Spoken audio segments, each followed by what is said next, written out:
Bueno, hermanos, agradecer al Señor por esta primera parte.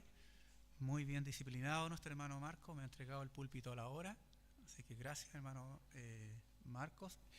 Incluso él incluyó algo que yo iba a hacer, ¿ah? El saludo fraterno el uno al otro. Estábamos en el mismo espíritu y el mismo sentir. Así que damos gracias al Señor por esta primera parte de la coordinación. Vamos, después de haber hecho un paréntesis, porque los jóvenes estuvieron a cargo la semana pasada del culto por motivos de salud de nuestro hermano Robinson. Se aplazó el estudio en una semana más. Bueno, y ellos pudieron hacerlo la semana pasada. Gracias al Señor, porque ya nuestro hermano Robinson está recuperado. Y más ratito lo vamos a ver. Por eso fue el tema, pero el tema ese era anterior, ¿ya? Pero quisimos seguir adelante con el estudio de nuestro expositor, que estamos estudiando la eclesiología, lo que tiene que ver con la iglesia, ¿cierto? La eclesiología. Y en esta mañana vamos a ver esto, ¿ya lo tienen usted ahí? Avanzando en el estudio de la eclesiología, la fidelidad de la iglesia. Y nuestro expositor nos lleva al estudio de la fidelidad de la iglesia en los textos de Apocalipsis. ¿Ya? Se hizo una pausa y vamos a continuar con el libro de Apocalipsis. Recordar que esto no es un estudio de Apocalipsis. Lo que hacen los autores es tomar algunos pasajes para fortalecer el tema. Y en esta hora es la fidelidad de la iglesia. Por lo tanto, el estudio de hoy es la fidelidad de la iglesia, y para ello nos basaremos en dos puntos donde la iglesia fiel es aquella que mantiene vivo el amor de Dios y que procura dar testimonio de nuestro Señor Jesucristo. Y como modelo de lo que el Señor reclama o demanda, se nos da como base el estudio de algunos pasajes de Apocalipsis. El verso central de hoy es el capítulo 2, versículo 5. Y veremos, no sé el tiempo, si nos alcanza, pero veremos, al menos en el papel, yo tengo dos iglesias. Y quiero invitarle a abrir la Biblia en Apocalipsis capítulo 2. ¿Ya? Vamos a abrir la Biblia. ¿Trajo su Biblia? O si no, le vamos a pedir que puedan proveerle alguna si no tiene. ¿Ya? Apocalipsis capítulo 2, versículo 5. Me imagino que mis hermanos en casa, los que están en faena, no sé si estarán trabajando o no, pero también pueden buscar el pasaje de hoy. El capítulo 2, versículo 5, dice así: recuerda, por tanto, de dónde has caído, y arrepiéntete, y haz las primeras obras, pues si no, vendré a ti y quitaré tu candelero de su lugar, si no te hubieses arrepentido. ¿Ya? Ese es el verso central.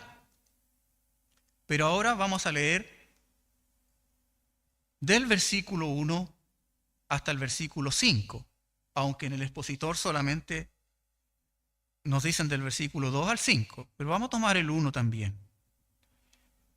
Dice así la palabra de Dios: escribe al ángel de la iglesia en Éfeso, el que tiene las 7 estrellas en su diestra, el que anda en medio de los 7 candeleros de oro, dice esto: yo conozco tus obras, y tu arduo trabajo y paciencia, y que no puedes soportar a los malos, y has probado a los que dicen ser apóstoles, y no lo son, y los has hallado mentirosos, y has sufrido y has tenido paciencia y has trabajado arduamente por amor de mi nombre y no has desmayado.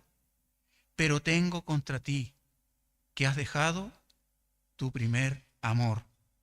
Y aquí está el versículo de hoy central. Recuerda, por tanto, de dónde has caído y arrepiéntete y haz las primeras obras, pues si no vendré pronto a ti y quitaré tu candelero de su lugar si no te hubieres arrepentido. El Señor bendiga la lectura de su palabra, ¿no? Bueno, tenemos como primer punto Éfeso, una iglesia activa pero sin amor. Éfeso, la iglesia que perdió el primer amor.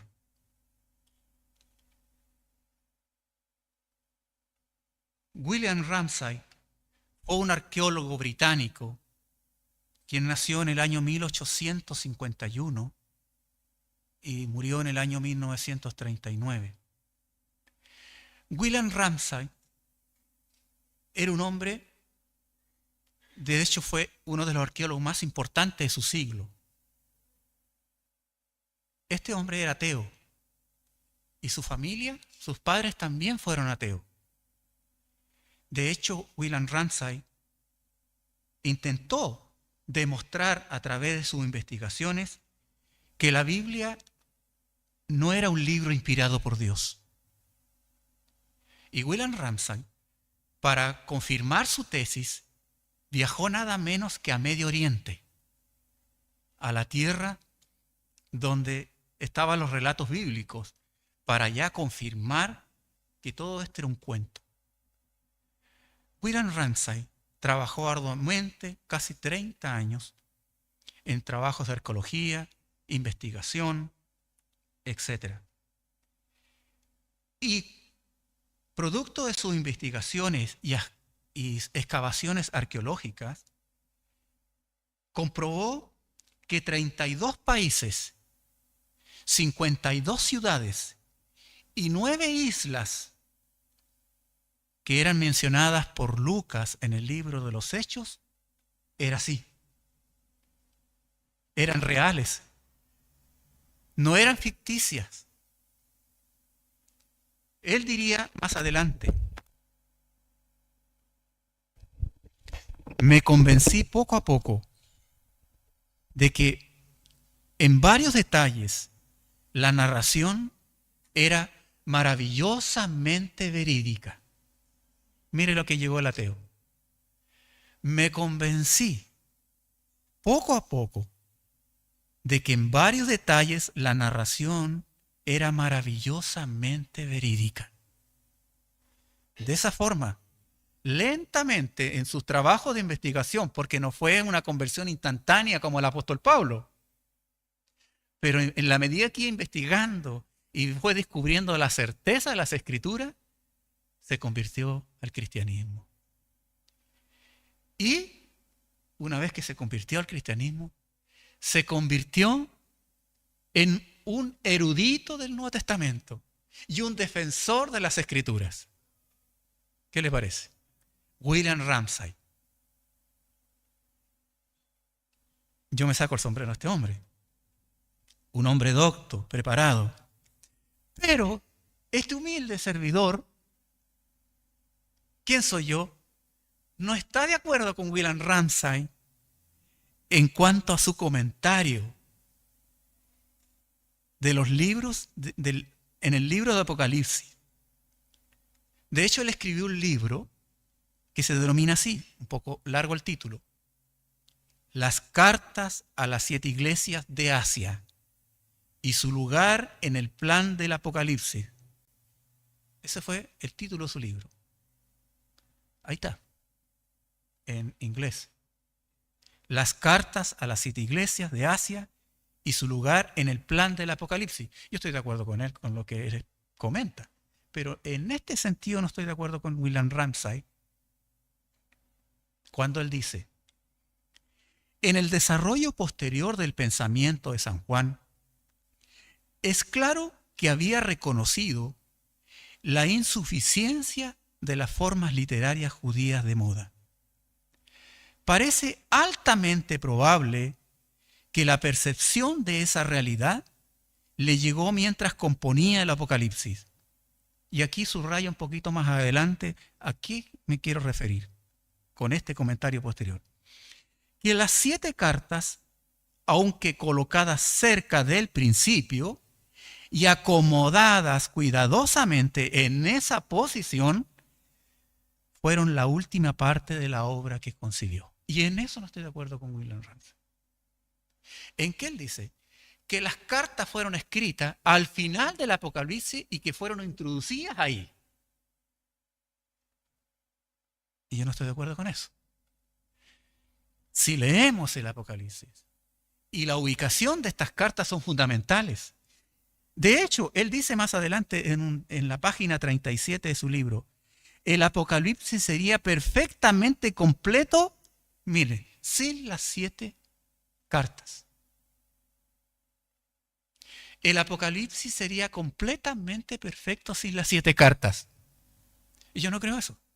Yo creo que las cartas son fundamentales. Los que han leído el Apocalipsis y las 7 cartas son fundamentales en el libro Apocalipsis. Imagínense lo que acabamos de leer. La revelación de Jesucristo. Mi respeto para este hombre erudito, ¿no? Yo creo que no por casualidad estas cartas están ahí y referidas, no introducidas al principio. Capítulo 2, ¿cierto? Y de hecho, en el capítulo número 1 también son nombradas.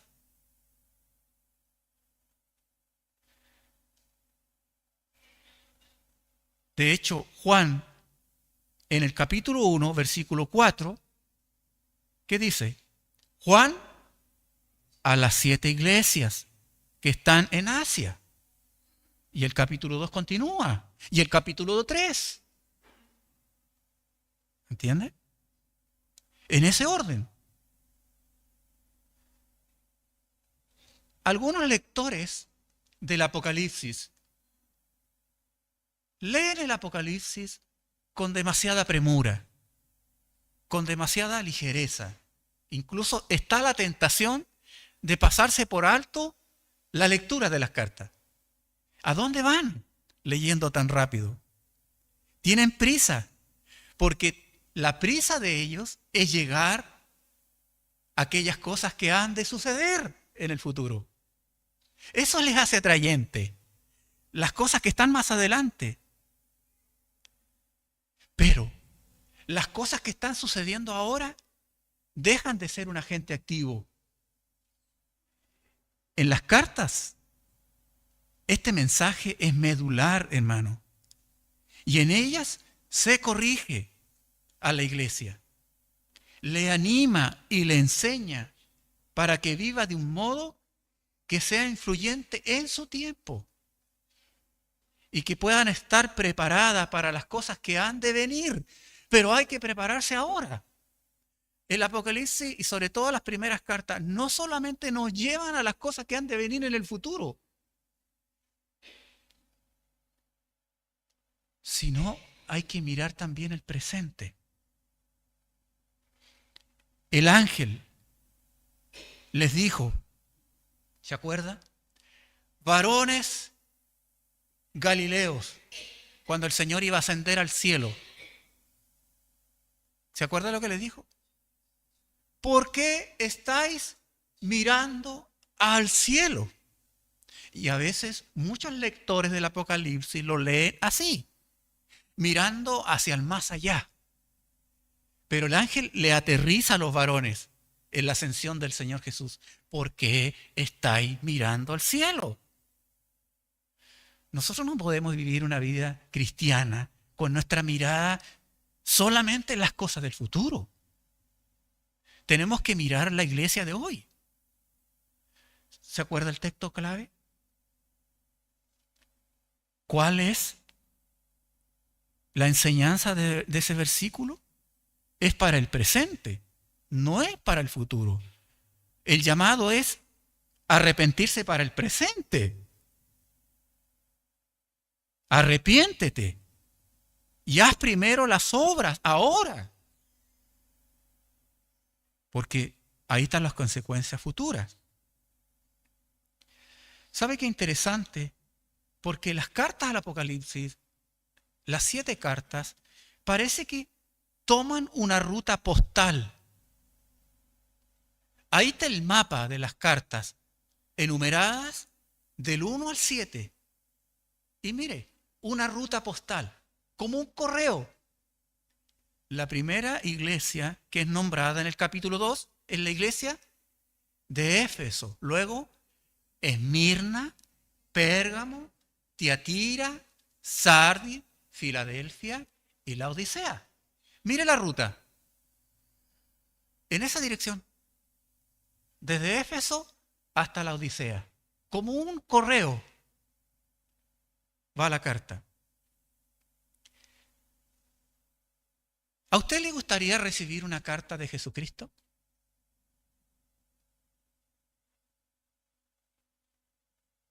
Algunos no dicen nada, otros. ¿Le gustaría recibir una carta de Jesucristo? ¿Es al lado de ella? ¿Acá? ¿Te gustaría recibir una carta de Jesús? Sí. ¿Acá? Amén. Bueno. ¿Y le gustaría que su carta fuera leída aquí públicamente?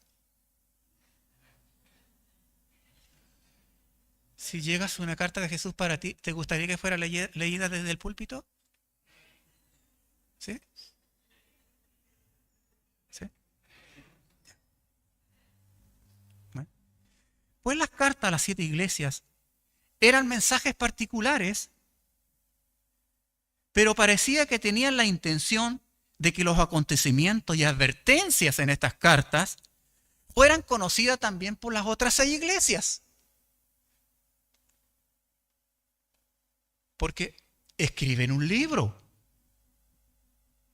No eran 7 cartas, 1, 2, 3, sino que las 7 cartas estaban en un mismo papel. En un mismo papel. El correo iba a la primera iglesia, Éfeso. Después Esmirna, Pérgamo, pero un solo papel. No eran 7 carteros. Era una sola carta. ¿Y qué pasaba? Que cuando se leyó la carta en Éfeso, estaba también lo que se le decía a las otras 6 iglesias. Así que también los hermanos que estaban ahí en el primer siglo podían conocer qué le estaban diciendo a los otros. Entonces es como si yo aquí le llegara una carta de Jesús, ¿no?, a ti, y yo lo leyera acá, pero porque posteriormente está lo que a ti te viene. De esa forma, cada congregación se escuchaba lo que el Señor le decía a las demás congregaciones. Hace 1 año y medio atrás, mi madre la fui a visitar y me pidió que leyera una carta que le mandó mi hermano menor, que él le había mandado, porque no entendía mucho la carta que él le había escrito. Tomé la carta escrita a mano por mi hermano. Cuando leí la carta, estaba mi otro hermano presente, estaba una cuñada presente, estaba mi esposa, parece, presente en esa ocasión.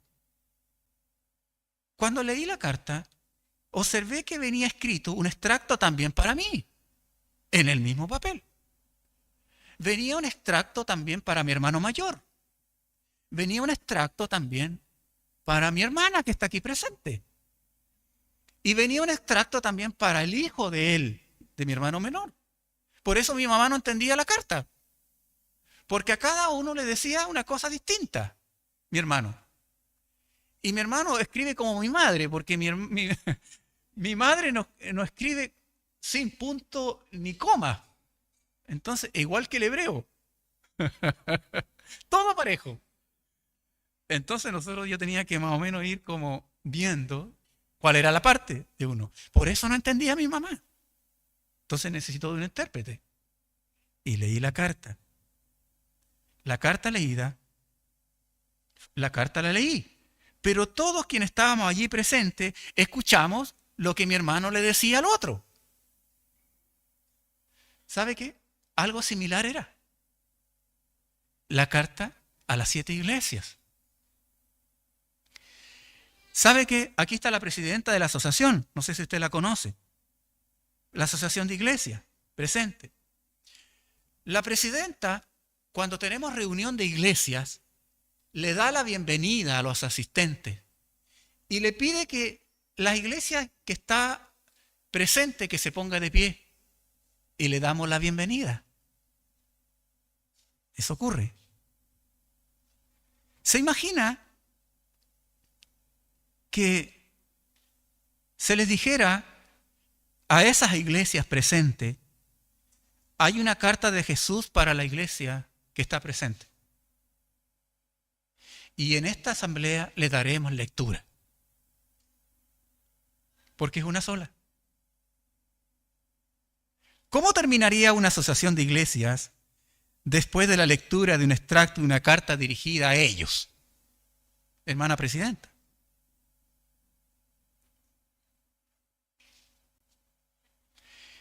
Mire, en nuestra lectura, ¿por qué enfatizo esto? Porque en nuestra lectura del capítulo 2 a la carta de Éfeso empezó con elogios, ¿o no? ¿Se dio cuenta? Escribe, ya, versículo 2. Iglesia de Éfeso, yo conozco tus obras y tu arduo trabajo y paciencia, y que no puedes soportar a los malos, y has probado a los que dicen ser apóstoles y no lo son, y los has hallado mentirosos. Iglesia, sé que has sufrido, sé que has tenido paciencia. Iglesia, sé que has trabajado arduamente por amor de mi nombre y no has desmayado. Bonito, ¿cierto? ¿Cómo se sentiría esa iglesia de Éfeso? Sacando pecho, ¿cierto? ¡Wow! ¿Sabe qué, hermanos? La iglesia de Éfeso era la iglesia madre, la iglesia principal. Y las demás nacieron del trabajo misionero y evangelístico de la iglesia de Éfeso. Entonces, ahí estaba todo el liderazgo en la iglesia de Éfeso. Yo me ponía a pensar cuando escribía esto y pensaba también en la palabra en esta mañana. Yo me imaginaba acá adelante el pastor, la presidenta del directorio, con todo el ejecutivo, con todo el director empleado, todos los encargados de ministerios, y se lee aquí una carta de Jesús para nosotros.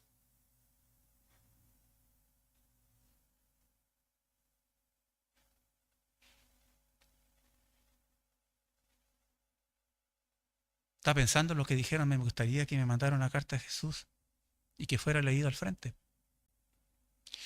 Las 7 cartas tienen un patrón común. Fíjese. ¿Cuál es el patrón común? El primer patrón. ¿A quién va dirigida la carta? ¿Se dio cuenta? Escribe al ángel de la iglesia en Éfeso. Si usted ve el versículo 8, está la carta a la Esmirna. ¿Qué dice? Escribe al ángel de la iglesia de Esmirna. Si usted ve el versículo 12, dice, escribe al ángel de la iglesia en Pérgamo. Y así sucesivamente. Entonces, está claro a quién va dirigida la carta. Ahora, ¿por parte de quién? El que tiene las 7 estrellas en su diestra. El que anda en medio de los 7 candeleros Jesucristo. ¿Por parte de quién? Las 7 cartas tienen algo en común. Hay palabras de reconocimiento al empezar por sus cualidades, salvo la iglesia de Laodicea. Luego de los reconocimientos vienen las palabras de reconocimiento por sus cualidades, pero luego viene cuáles son las fallas de la iglesia, salvo Esmirna y Filadelfia. Y al final vienen las promesas, especialmente para quienes han obedecido las recomendaciones. Son un patrón común en las 7 cartas.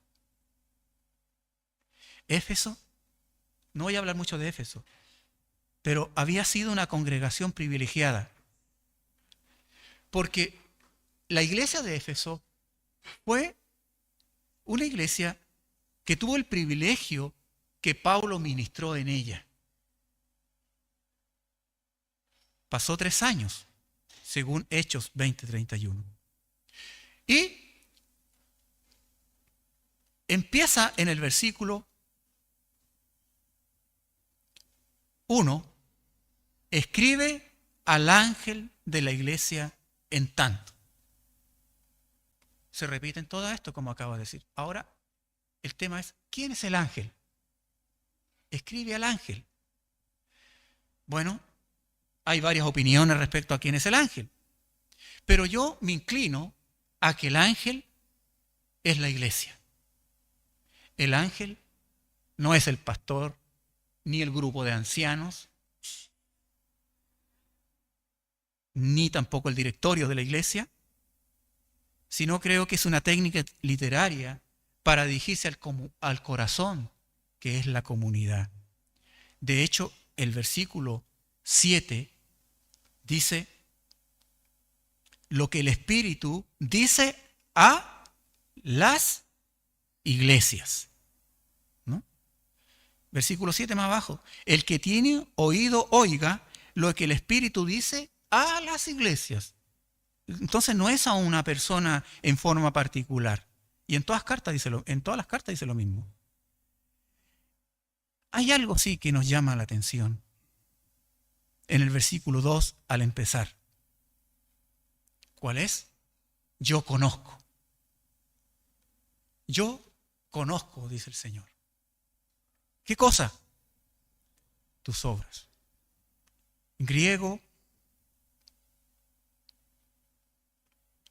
Yo conozco. O sea, ¿qué quiere decir esto? Yo conozco. ¿Qué dice el Señor Jesús?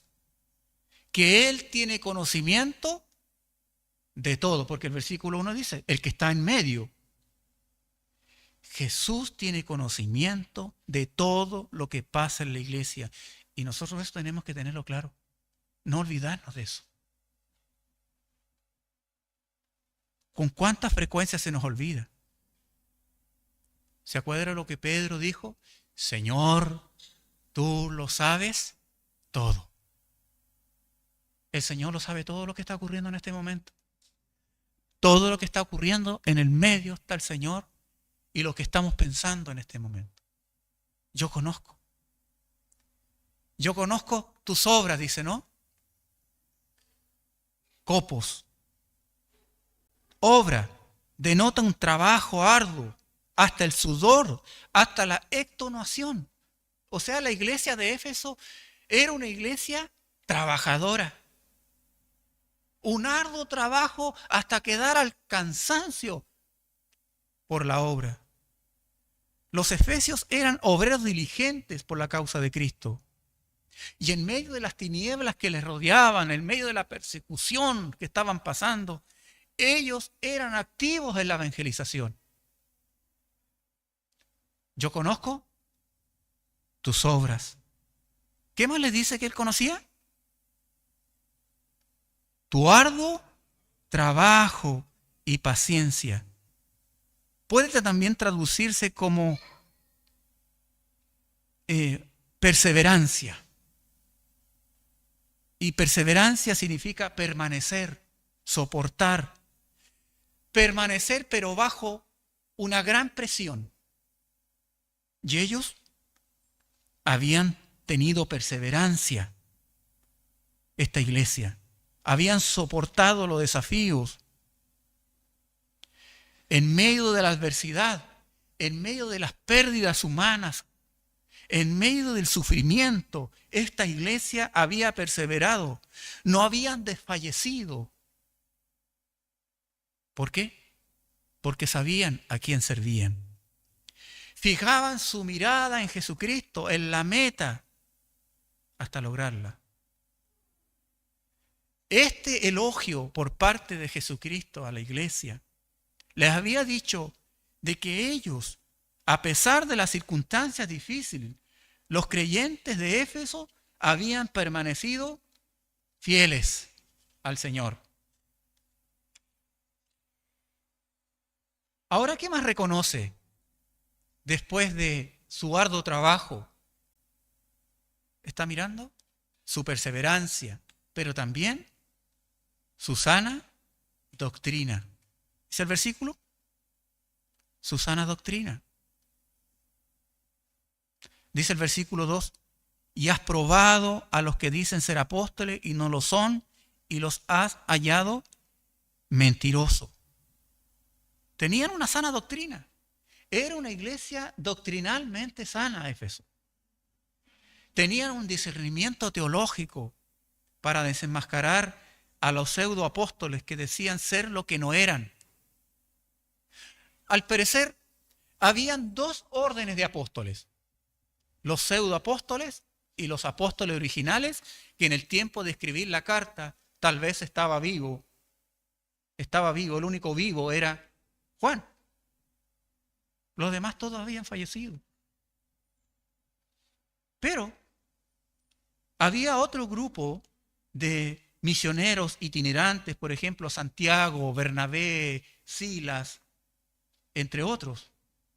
Un grupo mayor que eran falsos apóstoles, que llegaban a las iglesias y se presentaban como una autoridad apostólica, presumían ser apóstoles, entre ellos los nicolaitas. Ahora la pregunta es para nosotros, ¿cómo se forman las divisiones en la iglesia? ¿Por situaciones de afuera? ¿Por situaciones internas?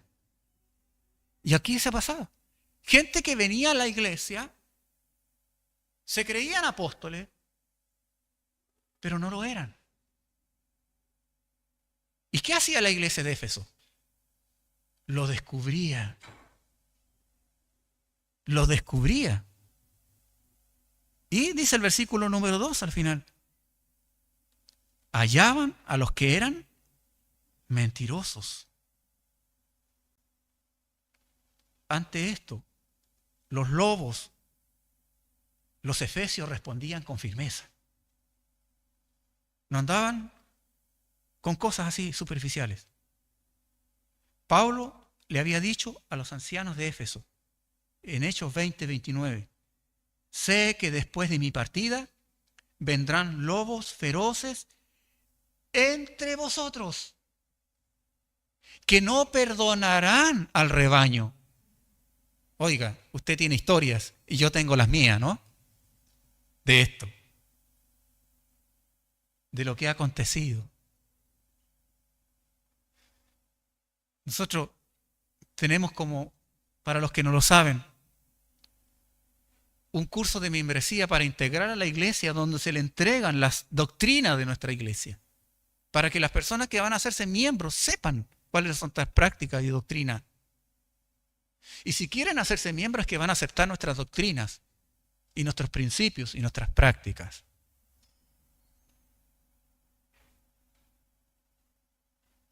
Pero Éfeso era una iglesia de sana doctrina. Era una iglesia trabajadora, activa, estricta. Era una congregación hasta aquí. Mire, una iglesia que trabajaba, tenía buenas obras, una iglesia perseverante, sana doctrina. Era una iglesia ejemplar. ¿Cómo estaría el pecho del pastor eso, no? Cuando la carta estaría sería leída públicamente. ¿Cómo estaría ese pastor, no? Oiga, nada menos que escribe es Jesucristo. Ah, yo soy el pastor de esta iglesia. Yo soy el pastor de ella. ¿Cuán pocas congregaciones hoy día se puede decir esto? ¿Cuántas congregaciones usted conoce sus obras? Las obras de la iglesia. ¿Cuántas congregaciones usted puede decir, esa iglesia trabaja duro hasta quedar extenuada en el cansancio? ¿Cuántas iglesias usted puede decir, esa iglesia es una iglesia perseverante? Le han venido unas pruebas. Le vino la pandemia y estaban todos los hermanos. Perseveraron firmes en el Señor. ¿Cuántas iglesias usted puede decir? ¿Cuántas iglesias puede decir usted? Esa iglesia es una iglesia de sana doctrina. ¿Cuántas iglesias? Contadas con una mano. En estos tiempos, con mayor razón. Pero antes de juzgar a otros, podríamos ir chequeando nuestra propia vida primero, ¿no? Empecemos por ahí. ¿Cómo son mis obras para el Señor? Yo conozco tus obras, dice el Señor. Yo conozco lo que tú haces en tu vida privada, después del domingo, en tu vida personal. Yo las conozco. Yo conozco también el trabajo que desarrollas por mí. Yo también conozco cuán perseverante eres. Y yo conozco también el conocimiento bíblico que tú tienes. El conocimiento que tú tienes de mi palabra. ¿Se acuerda hace un par de semanas atrás cuál fue el llamado de Apocalipsis capítulo 1, versículo 3? ¿Cuál fue el desafío para esta iglesia? Y eso es lo que pasa en nosotros, que muchas veces, apasionados por la emoción y el sentimiento, vamos, pastor, aquí voy a leer la Biblia, pero a las 3 semanas ya les pregunto, ya algunos la dejaron de hacer. ¿Se acuerda el versículo 3? ¿No? El que lee, el que oye y el que guarda. Ya no somos tan constantes.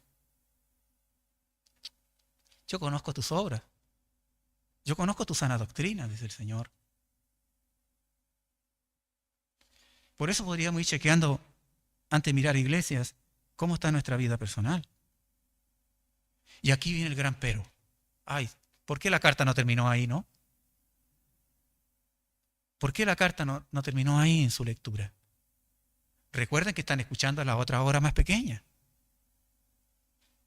Las misiones. ¡Wow! Nuestra iglesia madre. ¿Cómo es reconocida por el Señor? Y aquí está el gran pero. Versículo 4. Siempre hay un pero, ¿no? Pero. ¿Qué dice el versículo 4? Pero tengo contra ti. Ay. ¿Qué has dejado? Tu primer amor. Frente a tantos méritos y a pesar de todo el prestigio de Éfeso, el Señor los confronta con una falta que ennublece y resta las virtudes anteriores. Una falta que ennublece sus obras, que ennublece su duro trabajo, que ennublece su perseverancia, que ennublece su sana doctrina. ¿Cuál es esa falta? La pérdida, hermanos, del primer amor.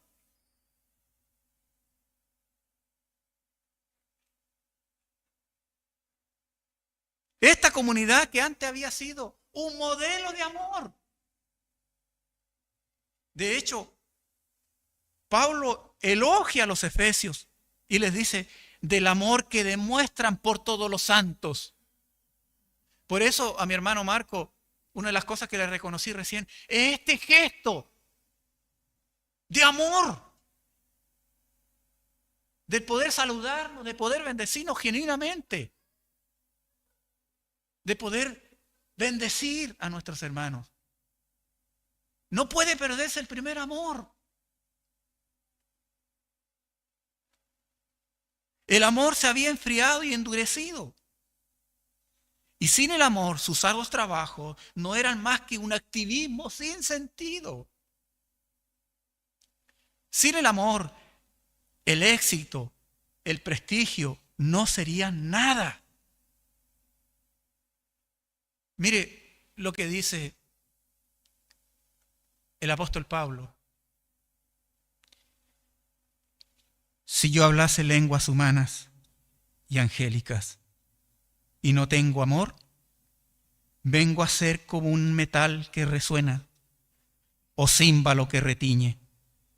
Y si tuviese profecía y entendiese todos los misterios y toda ciencia, y si tuviese toda la fe, de tal manera que trasladase los montes, y no tengo amor, nada soy. Y si repartiese mis bienes para dar de comer a los pobres, y si entregase mi cuerpo para ser quemado, y no tengo amor, de nada me sirve. De nada sirve. Yo conozco tus obras. Yo conozco tu arduo trabajo. Yo conozco tu perseverancia. Yo conozco tu sana doctrina. Y lo reconozco por eso. Pero hay algo. Ahora, ¿de qué amor está hablando? Es importante saber, ¿no? ¿De qué amor? Porque hay un detalle importante. Esta iglesia tenía amor por Cristo. ¿Sí? Y no lo digo yo, lo dice el versículo número 3. No es que la iglesia no tuviera amor por Él y que trabajaran solamente por trabajar. Dice el versículo 3. Has sufrido, has tenido paciencia, has trabajado arduamente. ¿Está leyendo conmigo? Por amor de mi nombre. Amaban al Señor y no has desmayado. Por eso la pregunta entonces, ¿qué amor? Si Él dice que han trabajado arduamente por amor de su nombre.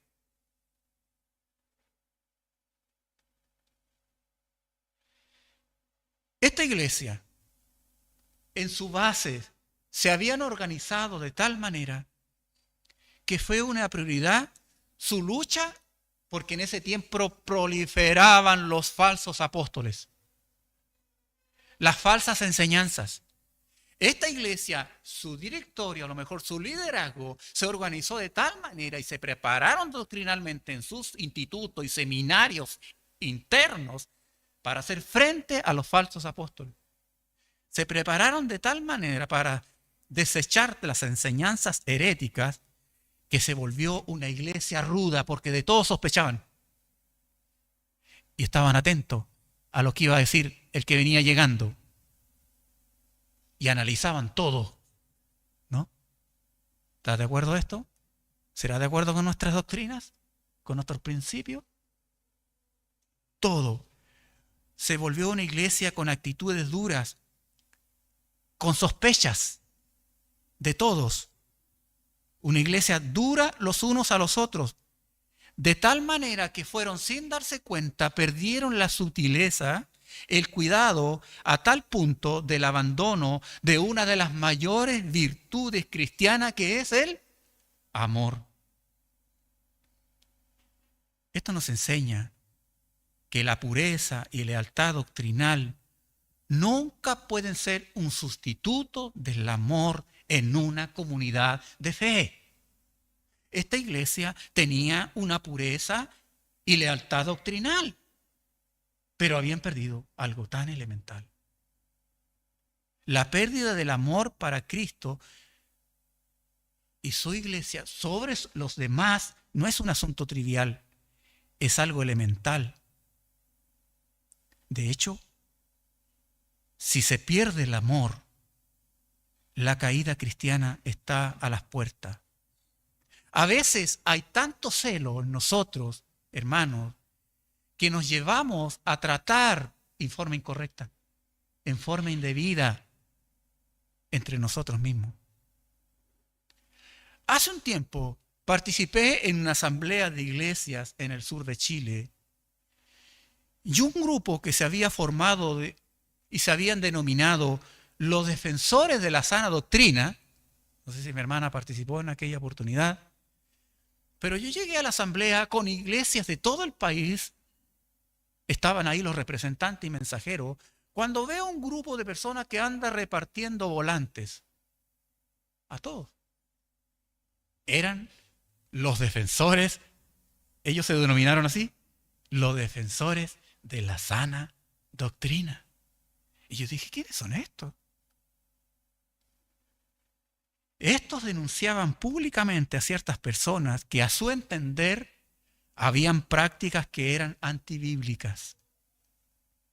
Lo que es cierto, yo que no tenía idea porque soy de acá de Coquimbo y no me informo de lo que pasa allá en el Biobío, ni tampoco en Santiago, en algunos lugares, me informé de cosas que no tenía que informarme. De estas cosas de pasillo. Se formaron grupos, se formaron comentarios. Tuvo que intervenir el liderazgo nacional al respecto de esto. Y la pregunta era de algunos, ¿y a estos quién los nombró defensores de la sana doctrina? ¿Quién los nombró a esto? Hubo molestias, críticas, conversaciones de pasillo, reuniones de última hora que dañaron la unidad de la asamblea con representantes de todo el país. Los defensores de la sana doctrina. La pregunta es, si hay un tipo de enseñanza herética de un individuo, ¿es correcto hacer la denuncia? Sí. Si hay enseñanza falsa, ¿es correcto hacer la denuncia? Claro que sí. Sí, y Jesús alaba a la iglesia de Éfeso por eso, porque lo descubrió incluso a los que eran mentirosos. Pero ¿es la forma de hacerlo? ¿Es el lugar para hacerlo? Por ejemplo, en una asamblea de iglesias que tiene otros propósitos, en gente que no tiene ni idea de esto. ¿No hay un liderazgo regional en esa región? ¿No hay un presidente de asamblea? ¿No hay un presidente de pastores? ¿Una unidad pastoral que haga frente a esto? El tema es la forma? ¿Era el lugar correcto para hacerlo? La corrección que estaban realizando, ¿lo hicieron en espíritu de amor? Porque ¿cuál es la razón de la disciplina? La razón de la disciplina, bueno, usted lo sabe, es mamá, es papá, varios de ustedes. Es restaurar, corregir. Corregir. No abusar. ¿Eran los conductos bíblicos correctos a seguir? Pero ahora pensemos nosotros. ¿Cuántos errores nosotros hemos cometido por considerarnos defensores de la sana doctrina? ¿Cuánta gente hemos dejado de hablar o no participar o que no participan en nuestra iglesia por la falta de amor? ¿Cuántos pastores y misioneros no han podido ejercer su ministerio llamado porque no cumplieron con ciertos reglamentos de nuestra denominación? Porque faltó el amor. Está bien la corrección, está bien la disciplina, pero tienen que ser ejercidas con amor. Ahora, el recuperar el primer amor no significa que la iglesia debe perder su celo por conservar la doctrina, o servir al Señor, o ser perseverante. Pero todas ellas tienen que estar fundamentadas en el amor. En la iglesia de Éfeso, su celo por todo lo que hemos enumerado anteriormente les llevó a abandonar su primer amor. Había allí una falta que minó el fundamento principal de la iglesia. Y aquí coloco con rojo. ¿Qué cosa? Advertencia. Pero tengo algo contra ti, que has dejado tu primer amor.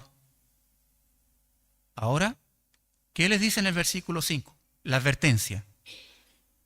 Recuerda, por tanto, de dónde has caído. ¿Y qué le dice? Y arrepiéntete y haz las primeras obras. Y aquí está la advertencia.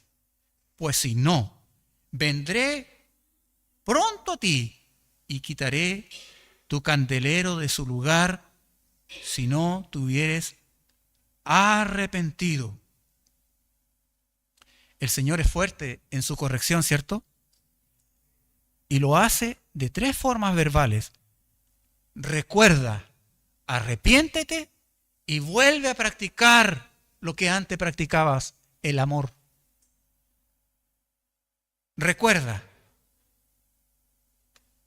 la memoria puede ser una poderosa fuerza para propiciar una vuelta a una relación satisfactoria. ¿Se acuerda del hijo pródigo?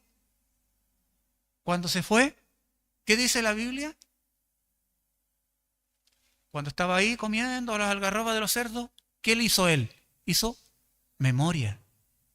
Volvió en sí y empezó a recordar la casa del Padre, ¿cierto? ¿Qué le dice el Señor acá a la iglesia de Éfeso? Haz memoria. Recuerda.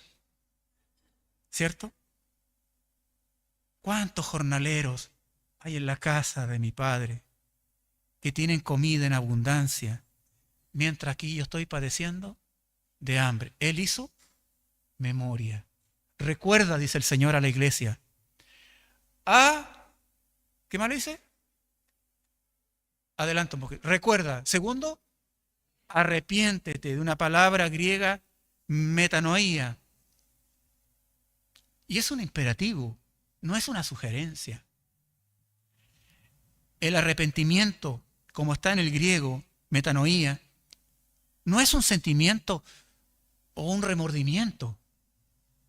Es un volver la espalda al pecado. El arrepentimiento incluye un cambio radical de mente, de conducta y de actitud, que ahora se transforma en obediencia a nuestro Señor. La iglesia entonces tenía que arrepentirse y volver a practicar el amor que era distintivo en un principio. Si no lo hace, no tiene ningún futuro. Si no se arrepiente, iré y quitaré de su lugar, ¿qué cosa? El candelero. Ahora termino con esto, porque ya sonó la campana. ¿A qué se refiere quitar el candelero de su lugar? Investigue. Hay diferentes interpretaciones. Y diferentes comentaristas, uno dice una cosa, otro dice otra. Pero lo que sí concuerdan todos, que esto sea lo que sea, significa que vendría un juicio sobre la iglesia. Eso sí que es verdad. Un juicio sobre la iglesia. ¿Qué marcará el termómetro espiritual respecto a nuestra iglesia? ¿Qué marcará el termómetro espiritual en nuestra iglesia? Se ha enfriado el primer amor. ¿Qué marca el termómetro en nuestra congregación de la Iglesia Bautista Tierra Blanca?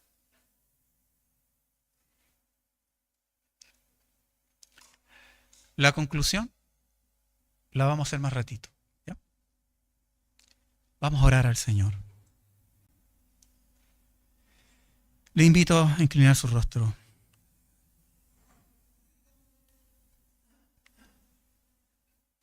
Oh Señor, ayúdanos a serte fiel en forma individual, particular y como congregación. El termómetro de cómo estamos solo lo conoces tú, Señor.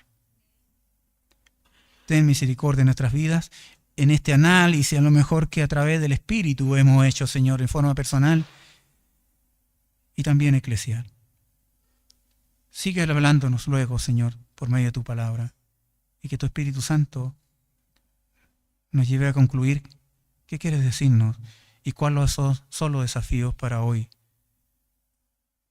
para nosotros como personas individuales, pero también como congregación. En el nombre de Jesús, amén.